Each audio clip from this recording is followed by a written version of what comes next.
Class 12 semester 3 student যারা আছো, তোমাদের আগামী 21শে সেপ্টেম্বর বাংলা পরীক্ষা রয়েছে। কেন কি পর্ষদ থেকে তোমাদের রুটিন দিয়ে দিয়েছে।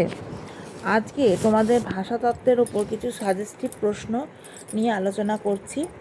আমি 30টা প্রশ্ন বলবো, তারপর আবার নেক্সট ক্লাসে যদি তোমাদের ভিডিওটা ভালো লাগে চ্যানেলটিকে সাবস্ক্রাইব করে একটা লাইক দিও, তাহলে আমি বুঝতে পারবো, তাহলে আমি নেক্সট ক্লাসে আবার বাকি কিছু প্রশ্ন দেব। দেখো, 1 নম্বর প্রশ্ন, তুলনামূলক ভাষাবিজ্ঞানের সূত্রপাত করেছিলেন? অপশান থাকবে, আমি শুধু অ্যান্সারটা বলে দিচ্ছি। Sir William Jones. Chomsky. Second প্রশ্ন, চমস্কি সর্বপ্রথম মস্তিষ্কে বলেছিলেন ভাষা শেখার যন্ত্র। তারপর বাংলা উচ্চারণে অধঃস্বরের সংখ্যা হলো 8টি। পরের প্রশ্ন, পার্শ্বিক ধ্বনি ল এবং কম্পিত ধ্বনি র।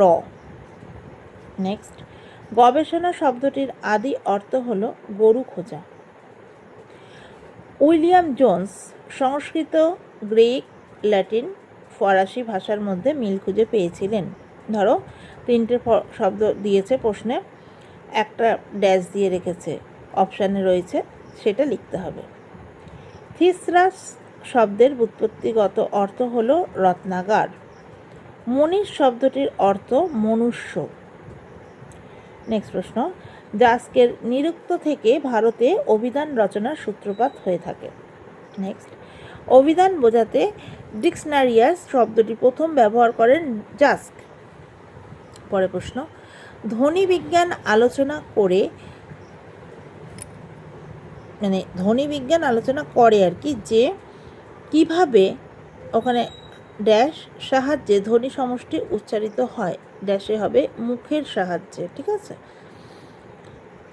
লেক্সিকোগ্রাফি বাংলা প্রতিশব্দ হলো অভিধান বিজ্ঞান।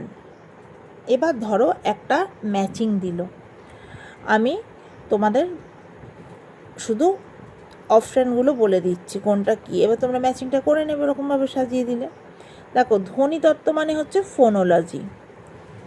আমরা ফোনে আওয়াজ শুনতে পাই, ওয়ার্ড ধ্বনি, তাহলে এরা মনে রাখবে ধ্বনিতত্ত্ব ফোনোলজি। রূপতত্ত্ব মরফোলজি। রূপচর্চা মেকআপ, তাহলে কি রূপতত্ত্ব মরফোলজি। হ্যাঁ, বাক্যতত্ত্ব সিনট্যাক্স। ওই যে জলের ট্যাঙ্কিগুলো হয় না, ছাদের মাথায় লাগানো থাকে, আমাদের সবার বাড়িতেই কম বেশি আছে, সিনট্যাক্স।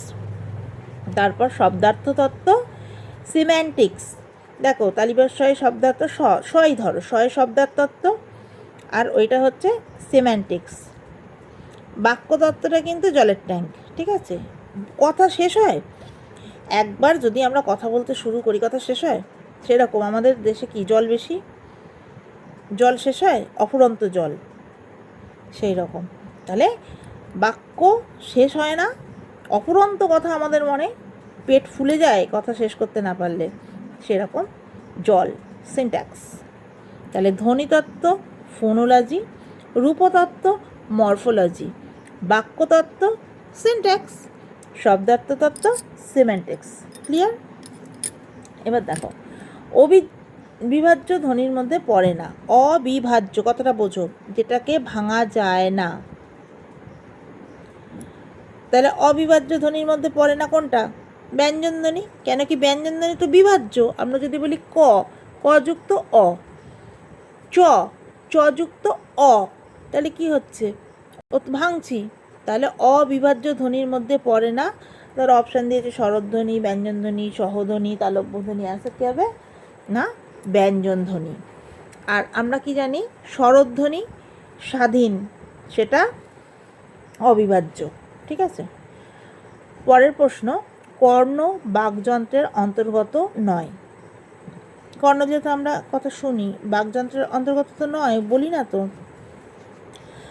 অর্থের পার্থক্য করতে পারে না কে? অপশান আছে, অ্যান্সার হবে সহধ্বনি। যে সঙ্গে থাকে তার সঙ্গে অর্থের পার্থক্য চলে না। পরের প্রশ্ন, দারুণ শব্দের অর্থ হলো কাষ্ঠ নির্মিত। কাঠ, দারুবাত আমরা জানি সেই নীলাচলে চলে এসেছিল যে কাঠের টুকরো, সেখান দিয়েই তো আমাদের জগন্নাথ। তাহলে দারু মানে হচ্ছে কাষ্ঠ নির্মিত। পুরীতে দেখবে কাঠের লাঠি বিক্রি হয়, সবাই একটা করে লাঠি কিনে নিয়ে আসে।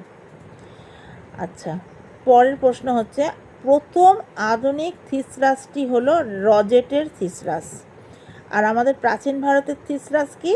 অমরকোষ। থিসরাসের শব্দ কিভাবে সাজানো হয়?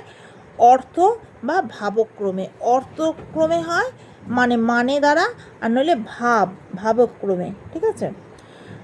পরের প্রশ্ন, আলু শব্দটি ফলের অধিনাম হিসাবে স্বীকৃতি পায় জার্মান ভাষায়। আমরা আলু সবজি বলি, ওরা ফল। খেয়াল শব্দটা একটা আরবি শব্দ যার অর্থ হচ্ছে যথেচ্ছচার। দেখো, খেয়াল যারা গায়, ডিউ টু রেসপেক্ট, আমরা তো অত বুঝি না, তাল লয় সুর ছন্দ, আমরা ভাবি কী কোচা করে। এটা আমি তোমাদের একদম বোঝাবার জন্য বলছি, এর যেন অন্য কোনো মানে তোমরা বার করো না প্লিজ, এটা তোমাদের কাছে অনুরোধ। পরীক্ষার সময় যাতে তোমাদের মনে আসে। সবাই আমরা বাচ্চারা কি করে, একটা হাত পাখা নিয়ে খেয়াল গাইতে বসে পড়ে কানে হাত দিয়ে, তাহলে যতটা পারে চেঁচাচ্ছে।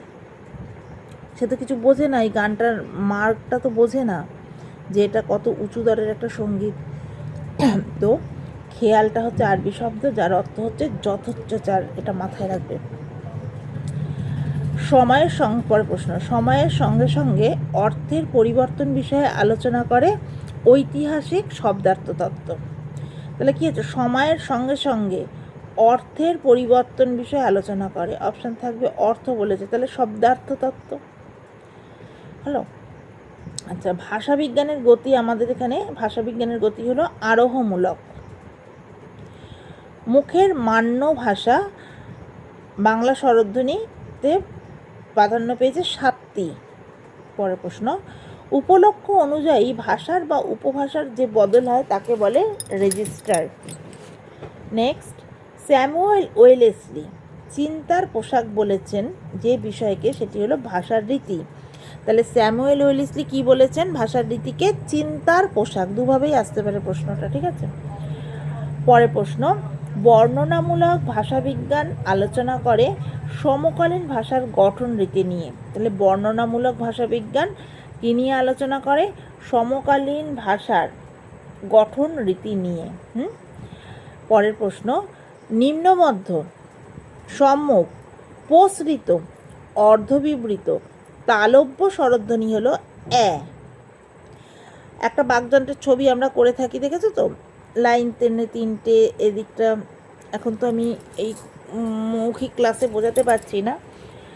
নেক্সট যদি কোনো দিন তোমাদের আমি লাইভ ক্লাস করি তখন দেখিয়ে দেবো।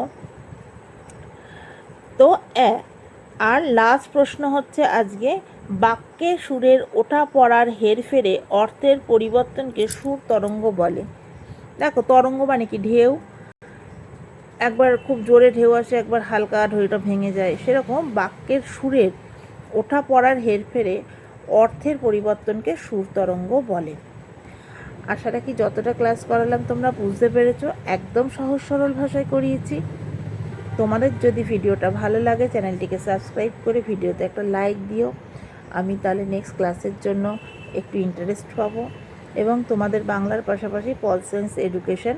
আর নেক্সট ক্লাসে আমি তোমাদের যাদের সায়েন্স অফ ওয়েলবিইং আছে, SOWB, কিছু কিছু স্কুলে এই সাবজেক্টটা আছে, তার কিছু শর্ট প্রশ্ন বা MCQ আমি বলে দেবো।